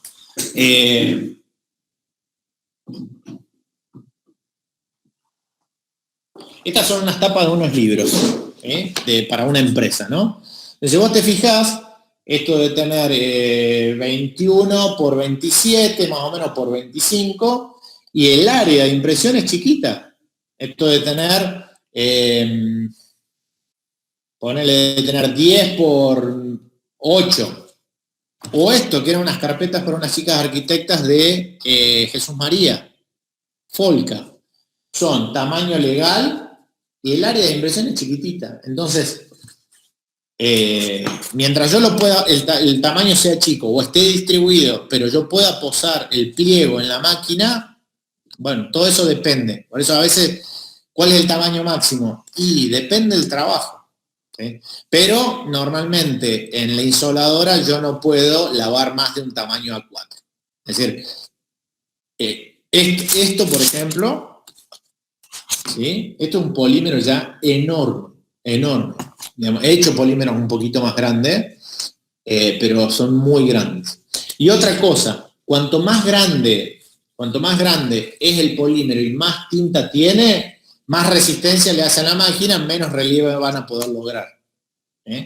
Si es algo chiquitito, yo siempre digo, es como el dedo. Ustedes apretan, quieren por el puño, el puño entra poco en la mano, pero si ponen el dedo, pueden hacer más presión. Acá es lo mismo, si el polímero es chiquito, toda la fuerza de la máquina está en un punto chiquito, pueden hacer más relieve. Si la masa es muy grande en tintado, ¿qué tienen que hacer?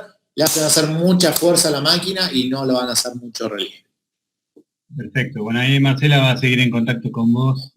Dice que Marcela, tuvo la oportunidad de capacitarse sin la máquina, ahora la tiene. Bueno, sí. se nos hizo largo, pero muy interesante.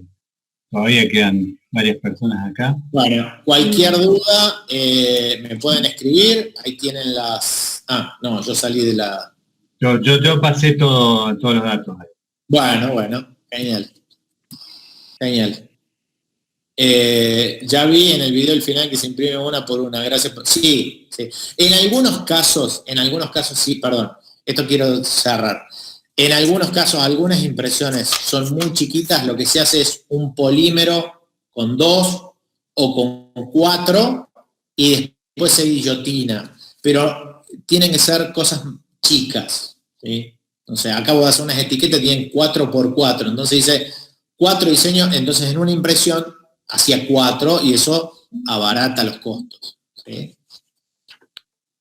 Bien, perfecto. Bueno, muchas gracias por quedarse hasta el final, gracias por estar presentes. Así finaliza una nueva capacitación de ADG Córdoba. Y se vienen más, por supuesto. Siempre muchas gracias por participar, por estar pendientes, por las consultas y bueno, esperamos que se asocien quienes no están asociados porque ya vieron que hay varias oportunidades de aprendizaje, descuentos. Siempre es bueno ser parte de algo que quisimos por mucho tiempo y ahora está sucediendo. Bueno, muchas gracias a todos. Gracias por estar. Gracias, buenas noches.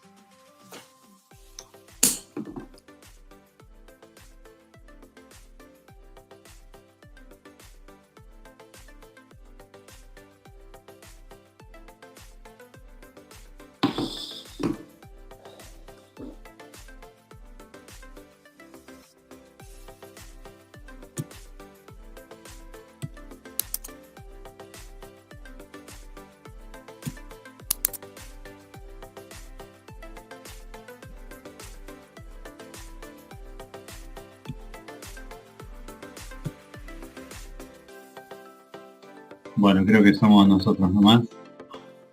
Bueno, ¿qué tal estuvo? Bien. Se hizo larga. Sí, pero menos de esto, si yo les dije, claro. Es más, sí.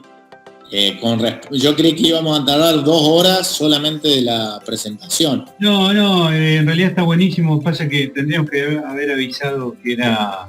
hay gente que nunca estuvo en otra y no dice nada, pero siempre estamos haciendo 1 hora.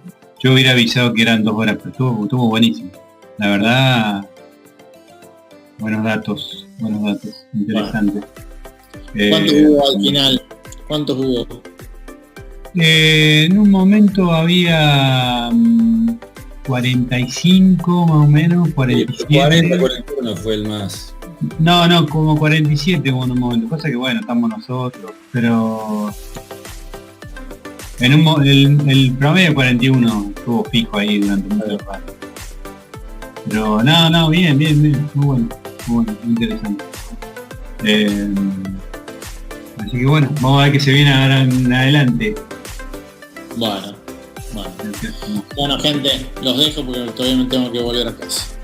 Bueno, muy buena, Sergio, espectacular. Bueno, nos dejo así, está ahí que termine de grabar. Un abrazo. ¿Te sirvió?